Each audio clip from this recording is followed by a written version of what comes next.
Thank you and good morning. 10 years ago, as Odile said, we were in crisis. Those of us who remember 2014, after the central bank made scored an unintended own goal by saying that businesses could not carry more than $10,000 out of the country at a time.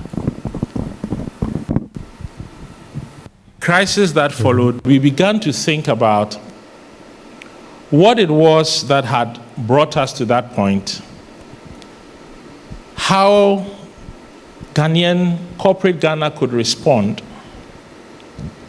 and indeed what the opportunities were if corporate Ghana could be persuaded to not respond in a knee-jerk fashion. The 2014 Business Roundtable had only 22 people. And over the years, it has grown and grown and grown. What we have done is always to look at big themes that we think will make a difference if corporate Ghana, the public sector, government, and policymakers pay attention. This year, we selected a very interesting topic. And as part of my welcome, I'll ask you to indulge me to share a few words with you, ladies and gentlemen.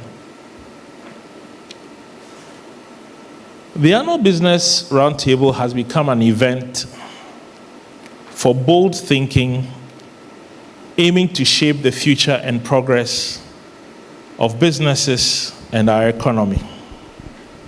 And today we gather to discuss an important topic: wealth creation as the fourth horizon for Ghana's growth. Ghana's path to wealth creation depends on government and corporate Ghana working together to first drive growth and power an expanded, vibrant, and sustainable economy that is built on profitable enterprises, and secondly, to reverse the growing high levels of unemployment that we see. For far too long, we have believed in a false paradigm that equates producing more basic goods and services with development and wealth. The idea that selling more will automatically lead to economic success is at best superficial and at worst dangerously flawed. This approach has failed to bring about long-term economic health, sustainable development, or resilient wealth. And our relentless pursuit for revenue at the expense of long-term investments has hindered our sustainable development. The economic strategies Ghana has relied upon no longer serve the path to growth and economic success, but powerful corporate and political actors who benefit from the status quo continue to perpetuate it and further impede our long-term economic success. So challenging the paradigm requires a shift in values, priorities, and changes in policy, education, and cultural attitudes towards development and wealth creation. It is the integrated implementation of strategies that emphasize agribusiness, culture, arts, and tourism, and ICT to expand the economy, drive growth, and resolve the growing high levels of unemployment that will deliver the vibrant new economy and sustainable, profitable enterprises. We must move beyond short-term gains and focus on investment in innovation, in productivity, and in long-term growth. The new economy we envisage will drive transformation that fulfills not only the aspirations of our citizens today, but will accelerate economic growth and create reservoirs of wealth for future generations. I talk about wealth, resilient wealth, and I want to describe it a little bit. Our poor performance as a country has exposed an economy that is bereft of guardrails and safety nets, and lacking resilience in the key sectors that we have traditionally depended on for trade income, for domestic jobs growth, and economic vibrancy. It is critical to have a clear intent and strategy for wealth creation. The process of creating resilient wealth requires sustained investments in the skills and capabilities of our workforce, in as much as we invest in infrastructure. It also necessitates a mindset shift in favor of investing in the growth of new industries and economic opportunities across all stages of the prioritized value chains. Together, a clear intent, strategic choices, and sustained investments help to prioritize the investments in education, training, innovation, entrepreneurship, and infrastructure development that create a diversified, high-growth economy with sustainable revenue flows from high-value. You will notice that nowhere in this description did I mention government jobs as the basis for resilient wealth creation. So to emphasize, this is about prioritizing new economic value chains where Ghana has competitive advantage and invest in research and development, innovation, and infrastructure to help them thrive. It also requires support for entrepreneurs in these targeted value chains to create high-value products and services. Thirdly, it demands a focus on building the skills and capabilities of our workforce to support the growth of new industries in the chosen sectors. And finally, the implementation of differentiation strategies to ensure that Ghana remains competitive in the global economy.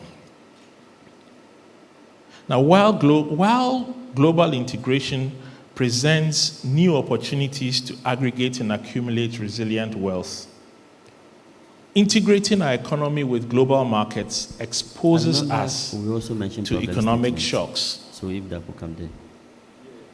However, diversifying will enable Ghana to break free from our reliance on a narrow range of markets in basic export products and low-value services, and mitigate the risks of our dalliance with the global markets.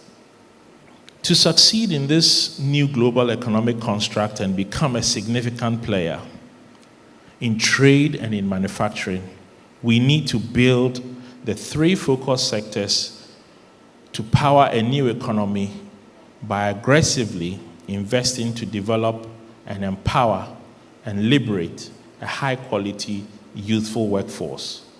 We need to invest in raising productivity across agribusiness and modernize our agriculture. We must leverage the competitive advantages with the greatest potential for economic and job growth in the culture, arts, and tourism sectors. And we must take advantage of the challenge of rapid ICT-enabled growth and world-class competition in productive sectors where the economy can perform at high levels of efficiency and productivity.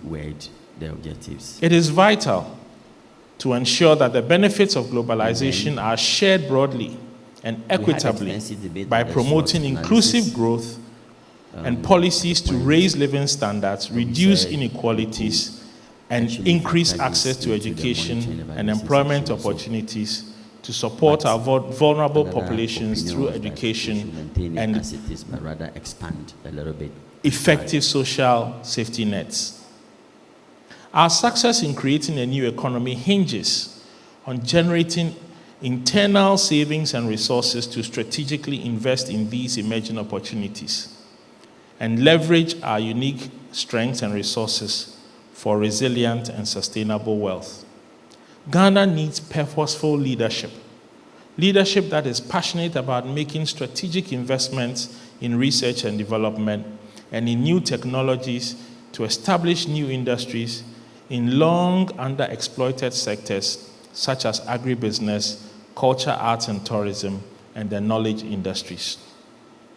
This requires taking risks, pursuing innovation, and creating a supportive environment for entrepreneurship. Finally, I cannot end without talking about leadership. The importance of leadership values, attitudes, and behaviors cannot be overstated. Public and private sector leaders must lead by example, demonstrating high ethical standards, integrity, accountability, discipline, and inclusivity. As you can see, I have begun by making sure that there are 3 women and 3 men on the panel. We can promote economic progress that meets the needs of our citizens today and enables future generations to fulfill their aspirations with a leadership culture that is pro-innovation, pro-entrepreneurship, prioritizes investing in human capital as the basis for economic growth, job creation in the private sector, and prosperous, inclusive societies. We also need a leadership culture that is personally invested in building resilient, transparent institutions and which fosters an environment devoid of corruption, greed, and mismanagement. At this juncture, I can hear the whispers, this man doesn't live in Ghana. I have outlined the foundations for resilient wealth creation. And now I want to hand over the floor and the microphone to our esteemed speakers, who will delve into the potentials of agriculture and agribusiness, culture, arts, and tourism industries, and ICT to deliver the growth and wealth we seek. The Black Star of Africa is not quite done. Thank you for your attention, and let us embark on this journey of shaping Ghana's future together. Thank you.